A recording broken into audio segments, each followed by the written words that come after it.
They will do everything they can to award the Stanley Cup this year.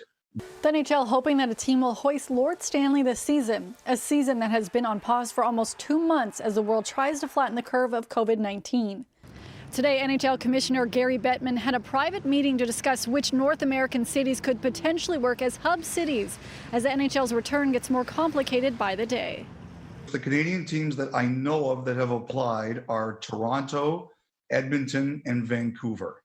Sportsnet's NHL insider Elliotte Friedman discussing which Canadian teams could potentially help carry out the rest of the NHL's 2019-2020 season during the pandemic. The NHL has asked for a number of teams to apply to be their hub site. So if the playoffs start, and we likely won't start any games before July, and we're probably going to go into September if we're able to play, these cities would host anywhere between 6 and 8 teams. And it would be 8 if we finish the regular season, which I think is less and less likely as we go by. And it would probably be 6 if we just went right to the playoffs, which I think, in my opinion, is the more likely scenario. Friedman says there are key components for a city to be considered, which includes, do they have enough hotel space?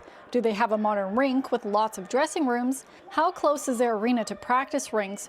And one key component that they will not budge on. The number one is it safe?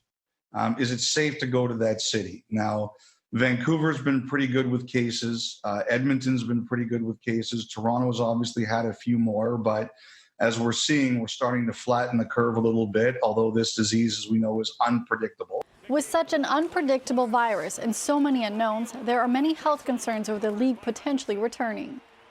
If they can't do it, it's because they've been told they can't do it. You know, they're going to follow all the rules. Nobody's going to break any rules here. And I think the other thing, too, is, are they going to have enough tests available for all the people who are going to need to be tested?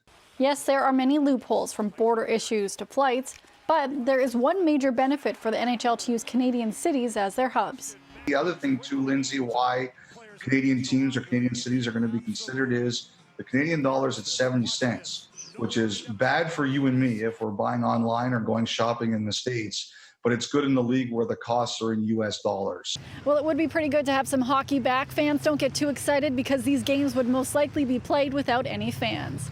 For City News in Toronto, I'm Lindsay Dunn.